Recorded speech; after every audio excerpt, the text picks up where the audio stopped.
मित्रों, एक कुत्ते ने बताया, स्त्रियों को पराये पुरुष क्यों अच्छे लगते हैं। एक कुत्ते ने बताया कि कुछ पत्नी को अपने पति क्यों अच्छे नहीं लगते हैं, और वही दूसरा पुरुष अच्छा लगता है। वहीं पुरुषों की बात करें तो कुछ पुरुषों को भी अपनी पत्नी अच्छी नहीं लगती है, उन्हें दूसरे की स्त्री बहुत अच्छी लगती है। साथ ही आपने देखा और सुना होगा, कुछ लोग बहुत मेहनत करते हैं, फिर भी वह गरीब रहते हैं। उनकी गरीबी कभी दूर नहीं होती है। वही कुछ गरीब लोग बहुत कम समय में धनवान हो जाते हैं और उनकी गरीबी हमेशा के लिए मिट जाती है। मित्रों, आखिरकार ऐसा क्यों होता है? तो मित्रों, आइए इस ज्ञानवर्धक कथा के माध्यम से जानते हैं।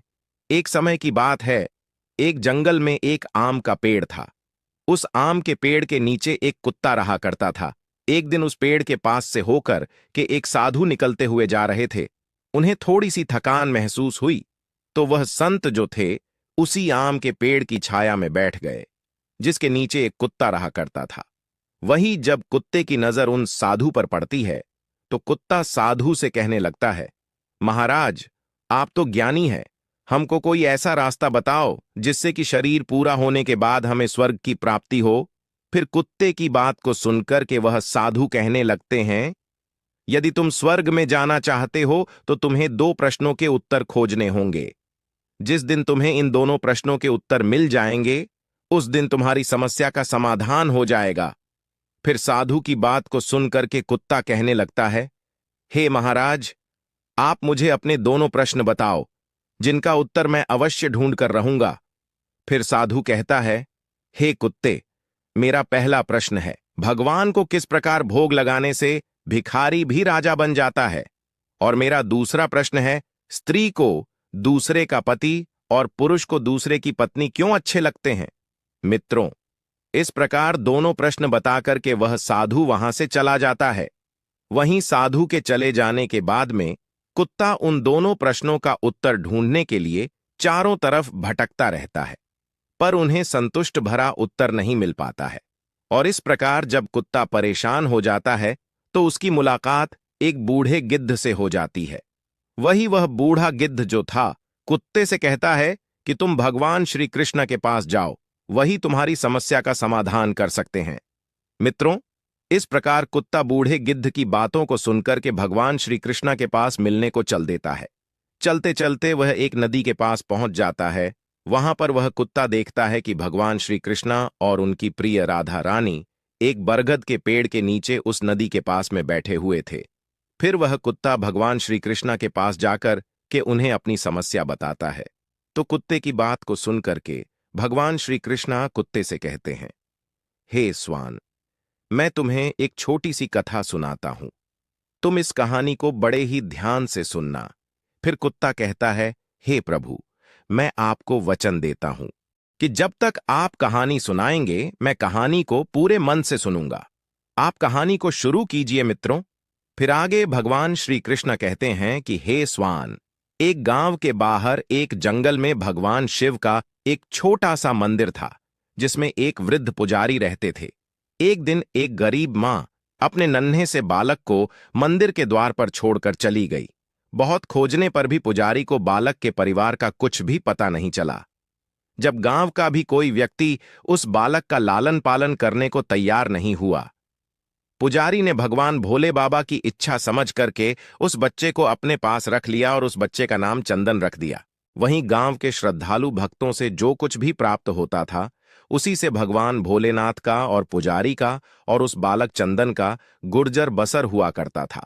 और यदि किसी दिन भोग कम भी पड़ जाता था, तो पुजारी जो था भगवान को भोग लगा करके और स्वयं और उस बालक को गंगा जल पिला करके केवल सो जाते थे। वहीं धीरे धीरे चंदन बड़ा होने लगा और अब वह पुजारी के कामों में हाथ बटाने लगा। वृद्ध पुजारी को अब कुछ आराम मिलने लगा। इसीलिए पुजारी ने अब चंदन को मंदिर की सफाई, भगवान भोलेनाथ की पूजा और उनको भोग लगाना और उनकी आरती करने की विधि अच्छी प्रकार से समझा दी। और स्वयं पुजारी जो थे भगवान भोलेनाथ के नाम जप और संकीर्तन में अपना समय व्यतीत करने लगे। वहीं एक दिन भगवान भोलेनाथ के मंगलकारी नाम का जप करते हुए उन पुजारी के प्राण टूट गए। अब पुजारी की मृत्यु हो जाने के बाद में वह चंदन नामक बालक जो था, उसका संसार में भगवान शिव के अलावा और कोई दूसरा सहारा नहीं रहा, क्योंकि उस बच्चे को पुजारी ने पाला था। वही पुजारी ने मरने से पहले उस चंदन को 3 बातें बताई थीं। पहली बात बताई थी कि हमेशा भगवान भोलेनाथ को ताजी गर्म रसोई का ही भोग लगाना। दूसरी बात, भगवान को भोग लगाए बिना स्वयं कुछ भी नहीं खाना। तीसरी बात, भगवान भोलेनाथ पर विश्वास रखकर कभी भी किसी भी वस्तु का संग्रह नहीं करना। बासी भोजन का भी भोग नहीं लगा। मित्रों, वहीं उस चंदन नामक व्यक्ति को पुजारी की तीनों बातें ठीक से याद थीं, और वह चंदन उन तीनों ही बातों का बड़े ही ध्यान से पालन करता था। यदि कोई भक्त पहले से बना भोजन या मिठाई मंदिर में दे जाता, तो बालक धन जो था उसे गरीबों में बांट देता था। वह स्वयं रसोई में ताजा प्रसाद बनाकर भगवान भोलेनाथ को भोग लगाता था। भगवान श्री कृष्ण कुत्ते से कहते हैं, हे स्वान, यदि उस चंदन बालक को रसोई में प्रसाद बनाने को कुछ नहीं मिलता था, तो वह भगवान भोलेनाथ को जल चढ़ाकर और स्वयं जल पीकर रह जाते थे। ऐसे धीरे धीरे करके बरसात का मौसम आ गया। एक दिन की बात है, 3-4 दिन तक मूसलाधार बरसात होने से मंदिर में एक भी भक्त नहीं आया। वहीं चंदन अपने भगवान शिव को गंगा जल का ही भोग लगाता रहा और उसी को ही पीकर स्वयं भी समय गुजारता रहा।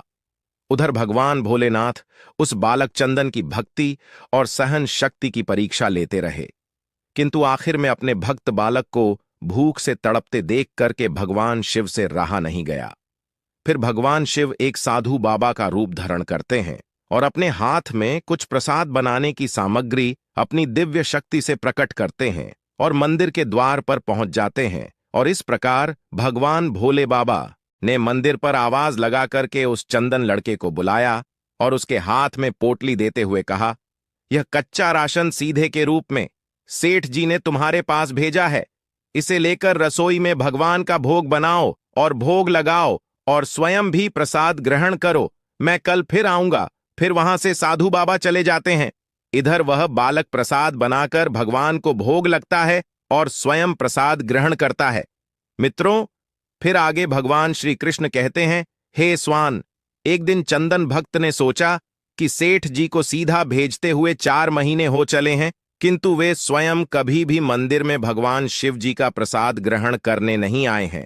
फिर अगले दिन भगवान शिव जी साधु के भेष में जब सीधे की पोटली देने आए, तो चंदन भगत ने उनसे कहा, अरे भाई, तुम्हारे सेठ जी इतने बड़े धर्म महात्मा हैं कि रोजाना तुम्हारे हाथों से सीधा भिजवा देते हैं और कभी भी स्वयं मंदिर में प्रसाद लेने के लिए नहीं आते। इस कारण से मेरा हृदय अत्यंत दुखी हो रहा है। तुम अपने सेठ जी से कहना कि कल वह भी मंदिर में प्रसाद ग्रहण करने के लिए अवश्य पधारें।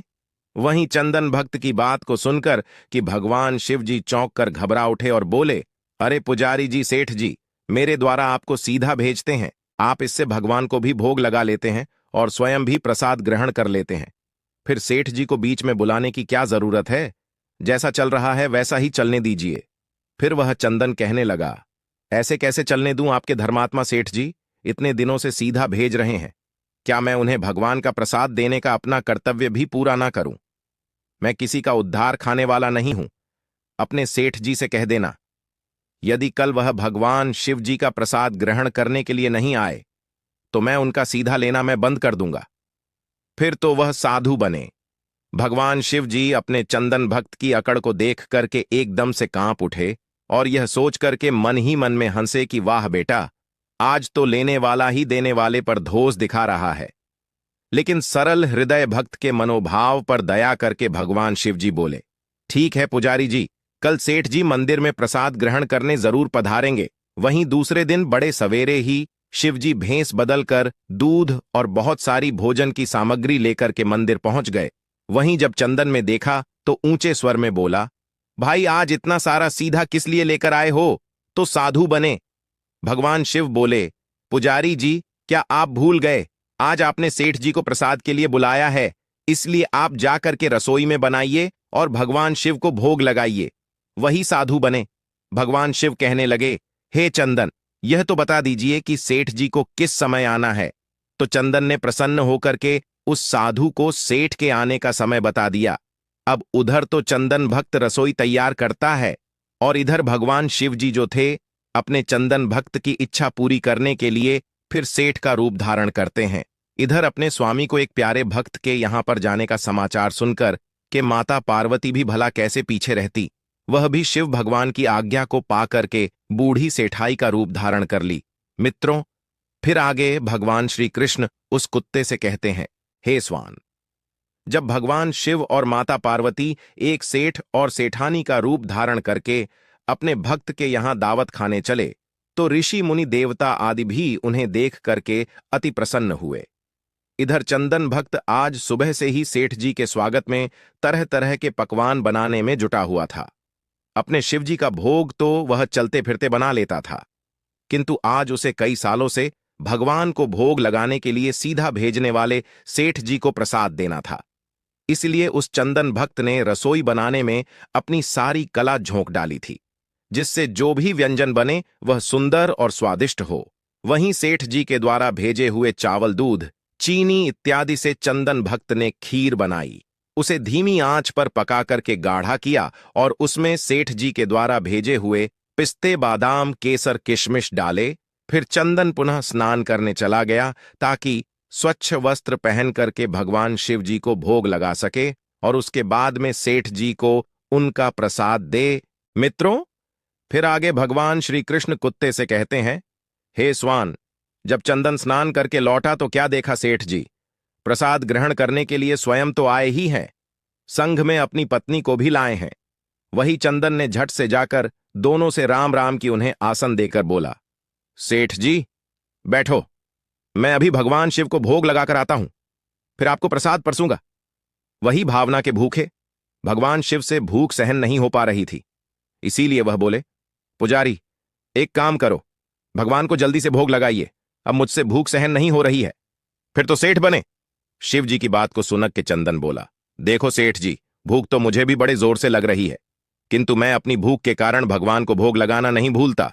यदि दुनिया के सारे लोग इसी तरह अपनी भूख के लिए भगवान को भोग लगाना भूल जाएं, तो भगवान तो भूखे मर जाएंगे। वहीं सेठ बने।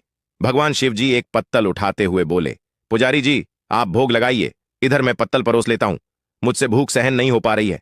फिर तो चंदन भगत जो था सेठ बने। भगवान शिव जी को डांटते हुए बोला, सेठ जी, भगवान के काम में ना तो जल्दबाजी चलती है और ना ही कंजूसी चलती है, इसलिए चुपचाप इंतजार करो। मैं जब तक भगवान शिव को भोग नहीं लगा देता, आप रसोई के पास भी नहीं भटक सकते हैं। चुपचाप इधर बैठ जाइए और ओम नमः शिवाय, ओम नमः शिवाय का जाप करते रहिए। मैं अभी आता हूं, फिर आपको पेट भरकर भोजन कराता हूं। वही सेठ बने। भगवान शिव जी डांट खा करके भी चुपचाप अपने आसन पर बैठ गए। वहीं सेठानी बनी। माता पार्वती जी उनकी यह दशा देखकर कि बड़ी मुश्किल से अपनी हंसी रोक पाई, लेकिन जैसे ही चंदन ने पत्तल में सामग्री लेकर भगवान को भोग लगाने मंदिर में गया, इधर भगवान शिव जी और माता पार्वती जी को मौन रहने का संकेत करते हुए चुपके पैर रखते हुए रसोई में पहुंच गए और उन्होंने एक एक व्यंजन उठा करके छकना शुरू कर दिया। वहीं भगवान शिव जी तो प्रसाद को छक कर सोच में पड़ गए, क्योंकि खीर में चीनी की जगह नमक भरा हुआ था और सब्जी में चीनी भरी हुई थी। वहीं जैसे ही भगवान शिव ने रोटी का एक कोरा तोड़ करके मुंह में डाला तो वह सीसी करने लगे, क्योंकि रोटी में मिर्च भरी थी। वहीं शिव जी सीसी करते हुए उल्टे पैर भाग गए और अपने आसन पर जा बैठे। वहीं माता पार्वती जी अपने स्वामी की ऐसी हालत देखकर कि खिलखिला करके हंस पड़ी। इससे पहले कि भगवान शिव जी माता पार्वती के सामने कुछ सफाई दे पाते, चंदन भक्त ओम नमः शिवाय, ओम नमः शिवाय का जप करते हुए रसोई में पहुंचा और उसने भोग को रसोई में मिलाकर के उसे पवित्र बना डाला और फिर सेठ जी के सामने पत्तल में परोस दिया और बोला, सेठ जी, मैंने भगवान को भोग लगा दिया है, अब आप भी प्रसाद ग्रहण करिए। कुछ देर ऐसे ही बीत गया, फिर भी वह सेठ प्रसाद ने ग्रहण किया तो चंदन बोला, सेठ जी, अब क्या हो गया आपको? अभी अभी तो आप इतने उतावले हो रहे थे, आपको बहुत तेज भूख लग रही थी, पर अब आप खाने में इतनी देरी क्यों कर रहे हैं? आप जल्दी से प्रसाद ग्रहण करो, तभी तो माता जी भी प्रसाद ग्रहण करेंगी और उसके बाद में फिर मैं प्रसाद पाऊंगा। वहीं चंदन की बात को सुनकर के भगवान शिव जी चुपचाप खीर का कुल्हड़ उठाया और सारी नमकीन खीर घट-घट पी गए। कुल्हड़ खाली होने की देर थी कि चंदन ने उसे झट से भर दिया। अपने प्रिय भक्त के हाथों परोसे हुए भोग में भगवान को आज दुगना स्वाद आने लगा। चंदन परोस सता गया और भगवान शिवजी पीते गए। वहीं माता पार्वती बैठी हुई भक्त और भगवान दोनों के प्रेम को देख करके मंत्रमुग्ध होती रही। अब सारी रसोई समाप्त हो गई तो भगवान ने एक जोर की डकार ली। वहीं चंदन को होश आया और बोला, वाह सेठ जी वाह, मैं ही बावला था जो आज इतनी थोड़ी सी रसोई बनाई। मुझे पता होता कि आपको प्रसाद ग्रहण करने का इतना बड़ा शौक है तो मैं और ज्यादा रसोई बनाता। वहीं भगवान शिवजी अपने पेट पर हाथ फेरते हुए सेठानी बनी माता पार्वती की ओर मुस्कुराकर देखते हुए बोले, पुजारी जी, मैं इतना रोज खाना कहाँ खाता हूं, किंतु आज प्रसाद इतना स्वादिष्ट बना था कि अपने पर बस ही नहीं रहा और मैं खाता चला गया। किंतु तभी चंदन भक्त रोवासा होकर बोला, सेठ जी, वह तो आपने ठीक किया, लेकिन माता जी तो भूखी रह गई। रसोई तो आपने सारी साफ कर दी। फिर तो माता पार्वती पर चंदन की उदासी देख करके रहा नहीं गया। उन्होंने बची हुई खीर की 4 बूंदें अपने कंठ में टपका लीं। पर भगवान शिवजी द्वारा भोग लगाने से प्रसाद में अद्भुत अलौकिक स्वाद भर गया था। ऐसी सुगंधित और मीठी खीर छककर जगत जननी की आकंठ तृप्त हो गई और उनके तृप्त होते ही सृष्टि का प्रत्येक प्राणी तृप्त हो गया। फिर चंदन बोला, सेठ जी, आपने और माताजी ने प्रसाद ग्रहण कर लिया, इससे मुझे अत्यंत संतोष हुआ है। समझ लीजिए, आप दोनों द्वारा प्रसाद ग्रहण करने से मेरा पेट भर गया, किंतु मैं भी एक दाना ले ही लेता हूं, जिससे कि भगवान शिव जी के प्रसाद का अनादर ना हो। और ऐसा कहकर के चंदन ने इसी खीर के पत्तल में लगा हुआ एक चावल का दाना उठाकर के अपने कंठ में डाल लिया। वहीं चावल के एक दाने से ही उस चंदन की मन की इच्छाओं की तृप्ति हो गई। मित्रों, फिर आगे भगवान श्री कृष्ण कुत्ते से कहते हैं, हे स्वान। वहीं उसके ज्ञान के नेत्र खुल गए और उसने क्या देखा कि उसके सामने यानी चंदन भगत के सामने भगवान शिव जी और माता पार्वती जी आशीर्वाद की मुद्रा में मुस्कुराते हुए खड़े हैं। फिर तो भगवान शिव और पार्वती जी का असली रूप देख करके चंदन भगत दौड़ करके उनके चरणों में लौट गया। वहीं भगवान शिव ने चंदन भक्त को हाथों से आशीर्वाद देते हुए कहा, बेटा बताओ तुम्हें क्या चाहिए। मैं तुम्हारी भक्ति से बहुत ही प्रसन्न हूं। जो इस प्रकार से भगवान को भोग लगाते सच्ची निष्ठा के साथ में उन पर आस्था रखते हैं, उनके जन्म जन्मांतर के पाप दूर हो जाते हैं और उनकी गरीबी हमेशा के लिए दूर हो जाती है। फिर चंदन भक्त कहने लगा, हे प्रभु, मुझे कुछ नहीं चाहिए, केवल आपका प्यार और आशीर्वाद चाहिए। वही भगवान शिव कहते हैं, नहीं बेटे, तुमने अब तक गरीबी देखी है। मैं तुम्हें वरदान देता हूं कि तुम इस राज्य के राजा बन करके इस राज्य का सुख भोगोगे और शरीर पूरा होने के बाद में तुम्हें स्वर्ग की प्राप्ति होगी। और फिर ऐसा कहकर के भगवान शिव और माता पार्वती वहां से अंतर्ध्यान हो जाते हैं। मित्रों, फिर आगे भगवान श्री कृष्ण कुत्ते से कहते हैं, हे स्वान। उसी शिव जी के मंदिर के पास में एक किसान अपनी पत्नी के साथ में एक झोपड़ी बनाकर रहता था और मंदिर में जो भी स्त्री या पुरुष पूजा के लिए आते जाते थे, वह किसान मंदिर पर आने वाली स्त्रियों को घूर घूर कर देखता रहता था और अपनी दृष्टि गलत रखता था। वहीं उस किसान की पत्नी मंदिर पर आने वाले पुरुषों को घूर घूर कर देखती रहती थी। अब समय इस प्रकार से धीरे धीरे गुजरता गया। एक दिन एक ठग कहीं से घूमता हुआ उस किसान की झोपड़ी से होकर गुजरा तो किसान की पत्नी की नजर उस ठग पर पड़ गई। वही ठग जो था दिखने में किसान से ज्यादा हष्टपुष्ट और सुंदर था। देखते ही देखते वह किसान की पत्नी उस ठग को अपना दिल दे बैठी। वहीं मौका पाकर के किसान की पत्नी ने उस ठग से कहा कि हे मुसाफिर, मैं तुम्हें बहुत पसंद करने लगी हूं, तुम मुझे अपने साथ ले चलो।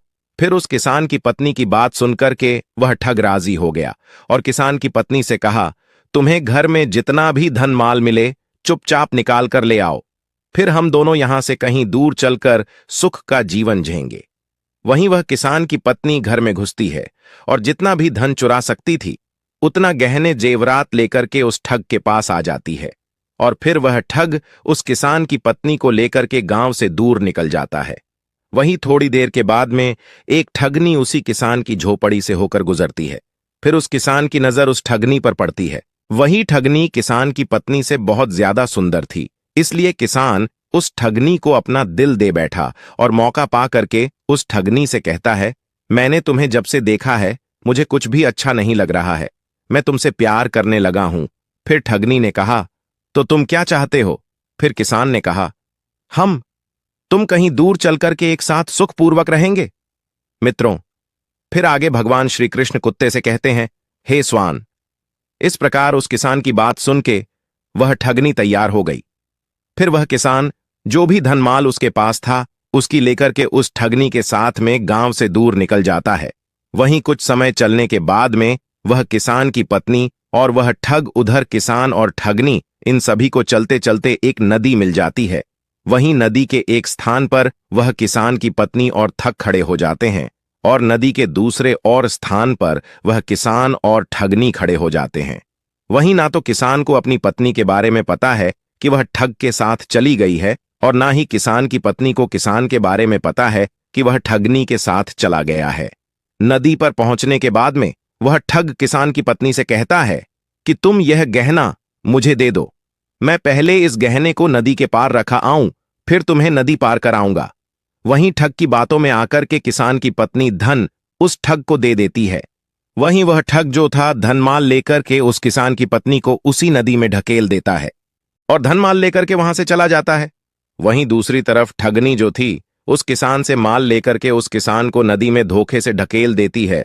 वह उसी नदी में गिर जाता है और माल लेकर के दूर चली जाती है। मित्रों, फिर आगे भगवान श्री कृष्ण कुत्ते से कहते हैं, हे स्वान। इस प्रकार वह किसान और उसकी पत्नी नदी में डूबते उछलते हुए एक स्थान पर मिल जाते हैं और फिर दोनों को अपनी अपनी गलती पर बड़ा पछतावा होता है।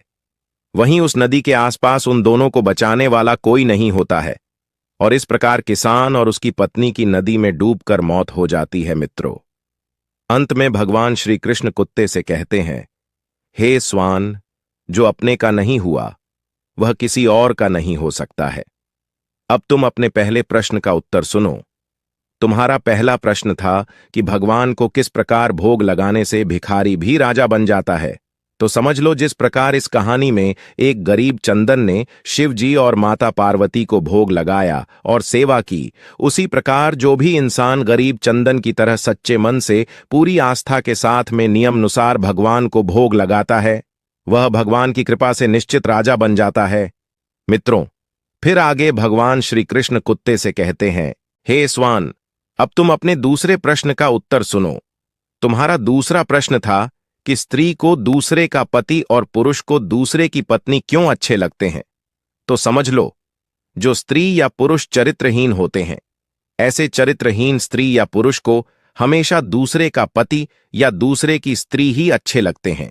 जिस प्रकार से वह किसान और उसकी पत्नी दोनों ही चरित्रहीन थे, ना किसान को अपनी पत्नी अच्छी लगती थी और ना ही किसान की पत्नी को अपना पति अच्छा लगता था। इसलिए उन्होंने चरित्रहीनता की और जो चरित्रहीनता कर हैं उन्हें निश्चित एक न एक दिन अपने कर्मों का भोग भोगना पड़ता है। इसी वजह से उस किसान और उसकी पत्नी की नदी में डूबकर मृत्यु हुई। तो अगर ये कहानी आप लोगों को पसंद आई हो तो कमेंट बॉक्स में हर हर महादेव लिख करके, वीडियो को लाइक करके, चैनल को सब्सक्राइब करके बेल आइकन ऑल पर प्रेस कर लीजिए, जिससे आप सभी लोगों को प्राचीन कथाएं और कहानियां सबसे पहले प्राप्त हो सके। मित्रों, वीडियो को पूरा देखने के लिए आप सभी लोगों का धन्यवाद।